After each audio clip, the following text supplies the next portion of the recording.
Hey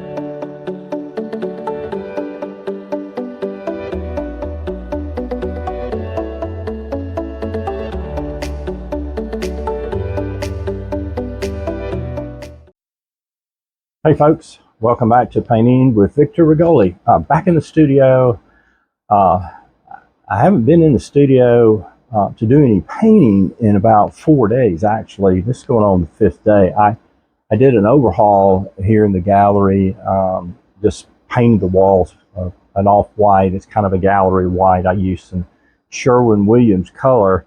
I'm really pleased with how it turned out. It really brightened it up. It used to be kind of a bluish gray color. But anyway, I was able to brighten up the gallery a little bit. But I just wanted to take a little time this Wednesday afternoon here in the middle of the week, talk to you about a couple books that I purchased. They just came in the mail today. These are two that in just, researching about different artists and researching about things like, the spirituality of art and the art spirit, that kind of thing.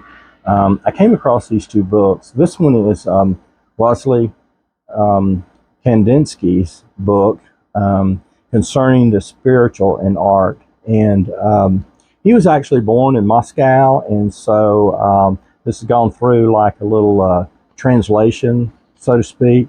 But I'm just going to read off the back. This is the cover. Hopefully you can see that okay. Zoom in a little bit. Okay. All right. So let me get my eyeballs on here for you real quick, and we'll go through this pretty quick. A pioneering work in the movement to free art from its traditional bonds to material reality. This book is one of the most important documents in the history of modern art. Written by the famous non-objective painter Wassily Kandinsky, he was born in 1866 and he died in 1944. It explains his own theory of painting and crystallizes the ideas that were influencing many other modern artists of the period.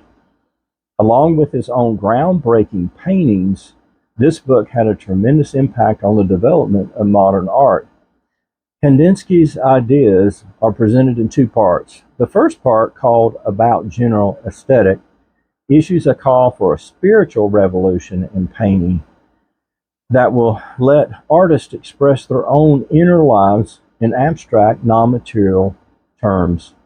Just as musicians do not depend upon the material world for their music, so artists should not have to depend upon the material world for their art. In the second part, About Painting, Kandinsky discusses the psychology of colors, the language of form and color, and the responsibilities of the artist. An introduction by the translator, who went from Russian into English, Michael T.H. Sadler, offers additional explanation of Kandinsky's art and theories, while a new preface by Richard Stratton discusses Kandinsky's career as a whole and the impact of the book. Making the book even more valuable are 9 woodcuts by Kandinsky himself that appear as the chapter headings. So this is a very thin book. It's less than 60 pages. I'm going to read through this starting tonight. We'll see how far I get into it. I'll try to come back and do a little book review on this. And, as it said here, something about the spirituality of art. And I always thought, there is kind of a spirituality with artists and the art that they create and that kind of thing. And this energy and the spirit that you tap into and how you're able to create beautiful works of art. The second book I purchased is the Art Spirit by Robert Henry. Both of these books I got off of Amazon, so you can just go out and do a search for these. But this one's a little bit thicker. It's 230 some odd pages long. It depends on how fast a reader you are. You might be able to go through it in several days, a week, 2 weeks, whatever. It depends on, if you're going to read it, every day, that kind of thing. But let me just share with you just a couple paragraphs on the back here. It says, it was written 100 years ago. The Art Spirit by Robert Henry is as relevant today as it was then. Henry offers practical advice on painting, but this book is more about becoming an artist rather than just a technical exposition on how to paint. Henry's own life was not without challenges, but he does not dwell on his personal life.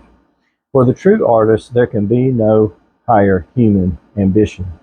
The art spirit provides insights into the mind of one of America's most influential artists and teachers, and the reader comes away with an uplifting sense in what it means to be a part of the great brotherhood of art. There are some things in there that kind of really hit home, about this book is more about becoming an artist, not just some technical things that you can pick up. He's not teaching about technique, that kind of thing, and I really like that. And so it's going to be interesting, to read this book. So I'll probably start with a little one first, then get into this one second. But anyway, just I'll try to do a follow-up video on this. Just like doing a book review. I haven't done a book review since high school or college days, so but that's going to be interesting. I do have another book that's on its way. Hopefully it'll be delivered later this week. It's by Ian Roberts, who's another great artist, happens to be left-handed like me. And he does, this book is about composition. It's his book on composition. This book was recommended by another artist that I follow on YouTube, and I've also purchased some of his tutorials. His name is Chris Fornatero. I encourage you to go out and do a Google search on him, but go to YouTube and look up Chris Fornatero. He goes by the nickname or handle of the Paint Coach, and like and subscribe to his channel. He puts out content. It's really great. It's benefited me. I've learned a lot. I've taken some of his tutorials, purchased some of those, and they've been very beneficial. It's really helped me to improve my artwork. And that was one of the things that I wanted to focus on, was composition. And so I was watching some of his videos about composition, and he recommended getting Ian Roberts' book on composition. Well, here, Ian Roberts is another artist out there creating content, selling paintings and stuff like this. And as this book said about the brotherhood of art, I think there is a brotherhood, sisterhood with artists. We try to help each other out. I like it that Chris talks about other books that you can get, like Edgar Payne's book on composition, which I happen to have. And so I wanted to get Ian Roberts' book and start reading that and learning more, because one of the things that I learned from another artist, John McDonald, was how he created this little pyramid. And let's see if I can find it real quick here in my little notebook. One of the things that I suggest you do is get your little notebook. Take notes when you're watching a YouTube video, or maybe you're watching a tutorial, or maybe you're fortunate enough to invest the money in doing some art lessons with a good artist, or taking a workshop and that kind of thing. Take a little notepad with you, a pen and paper or something, so that you can take some notes, because I don't know, I'm the type that I have to take notes. I have to write things down, because I learned a long time ago, what flows through me sticks to me. In other words, I can hear it, but then sometimes my mind is thinking about what I'm learning, and I miss out on some of the other stuff. So I try to take some notes, because sometimes it's like trying to remember people's names. I'm bad about trying to remember people's names. I mean, I go up, meet people, and say, tell me your name again. And one thing that's helped me is I'll try to repeat that person's name, or mention that person's name. Hey, Sean, it was nice to meet you. Hey, it was a pleasure meeting you today, Sean. Sean, tell me what you do. Use that person's name in your conversation. But also what I'll do is, when I get a second, I'll open up my phone, and I've got a little note taker, and I'll put down Sean, neighbor, 3 doors up, whatever it is, how I met this person, that kind of thing. And it helps me to say, hey, if I come in contact again, it's like, okay, what was that guy's name? Oh, his name was Sean. So I have to write things down. Get you a little notebook. I've got notes going back, almost 4 or 5 years.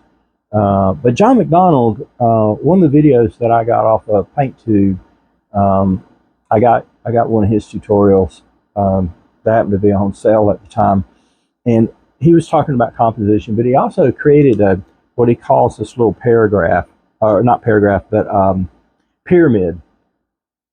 And the bottom part of the pyramid, of course, you got your little pyramid, but the bottom part here is composition. It's almost like the foundation of a house or building. You got to have a firm foundation. You can't build it on sand. You can't build it on water, running water under there, mud, all this kind of stuff. It's got to be on a firm foundation, because everything else relies upon that and rests upon that foundation. Okay, so you got to get that composition down, and then the next step up is, he talks about in that pyramid, on top of composition, talks about values, getting your values in and shapes in, your darks and lights and the shapes.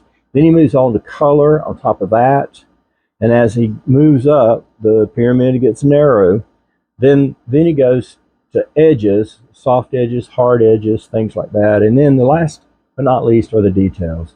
So you don't focus on the details first. You got to get that composition, got to get the groundwork done, that foundation done, and then you build upon that. And I really like that. And then, I did get a recommendation about a book that's coming in the mail this week. It's by Ian Roberts. It's on composition as well, and it was recommended by Chris Fornatero. So I'm looking forward to getting that, and I'll try to get that, do a little review and talk to you a little bit about that one too. But anyway, thanks for tuning in today. Just a short little video to talk a little bit about these books. I recommend, getting books.